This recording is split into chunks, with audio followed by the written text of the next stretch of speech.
ASU's Martin Luther King Jr. Servant Award honors community leaders, ASU faculty, and students for their work in carrying on Dr. King's servant-based work. This year's student honoree mentors youth and fights injustice against Indigenous people. We welcome graduate student Cordera Holmes to Arizona Horizon. Good to have you here, and congratulations. Thank you, thank you. What did you think when you first heard about this? I'm humbled. This is not the first time I've been associated with Dr. Martin Luther King Jr. In 2023, I received a Living the Dream honor from the city of Phoenix, which is given to individuals who embody the values of Dr. Martin Luther King Jr. So 2 years later, to hear that I'm going to be associated again with Dr. Martin Luther King, it's just extremely humbling. You talk about humbling, but what does the honor mean? I mean, to be associated with Dr. King in this way, honored with his name, it's got to be special. Oh, it's absolutely special. You know, I've been incarcerated for 10 years, and so I spent 10 years out of the lives of my children, and it's hard to get a "you got it, Dad." Yeah. And so every time I get awards like this, I definitely get it. Talk about your story now, incarceration, and now kind of using that background and that history to help mentor youth and help fight injustices elsewhere. Yes. So I've been in that institution since I was like 13 years old, the juvenile detention facility here in the city of Phoenix. Spent about a year in Adobe Mountain School, and then later on 10 and a half years in prison. While I was in prison, I spent 3 years in solitary confinement. And while I was in solitary confinement, I really developed this passion for learning through reading books. It was through the books that I saw myself in the lives of Dr. Martin Luther King Jr., the Malcolm X's, the Russell Means, the Angela Davises, and wanted to ensure that when I get out, I would assist those who thought like I did and just share with them a new way of living and thinking. Were there particular books? Was there an aha moment? The autobiography of Malcolm X, most definitely. Interesting. What was it about that particular book? Well, Malcolm X lived a similar life that I lived prior to coming to this book.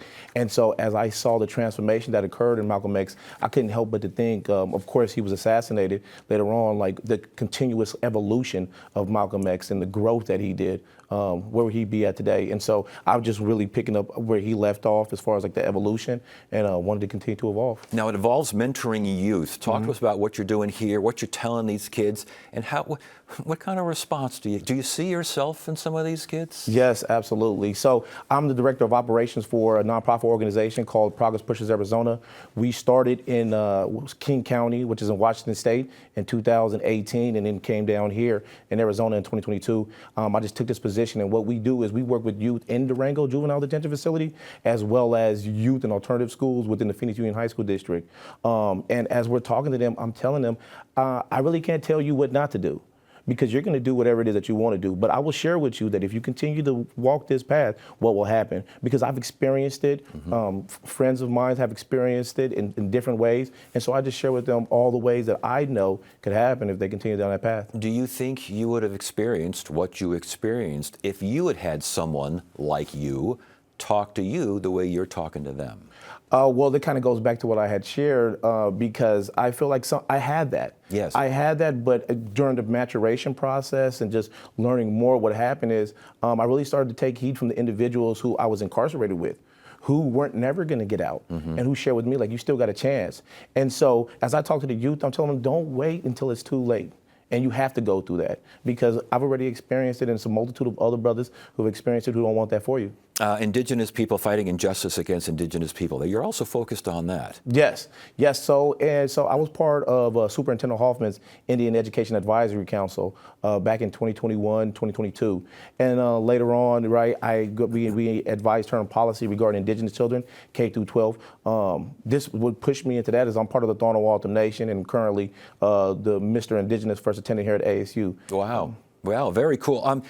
Everything that you've experienced, the highs, the lows, these sorts of things, where do they carry you next? Where do they carry me next? Well, by the 2027, spring 2027, I will have graduated with 2 degrees, master degrees, one in public administration and another one in criminology and criminal justice.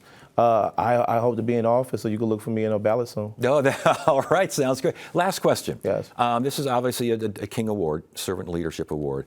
Dr. King's message, what hits you the most? What hits me the most, he used a quote from the scripture that says, the greatest among you will be your servant. And when I think of that scripture and I think of how Dr. King used it, I think about him thinking of how important it was to lead with service. So that's what hit me the most. That's good to say that, because the Servant Leadership Award, that fits right in there. Congratulations on all your success and everything you're doing to help others.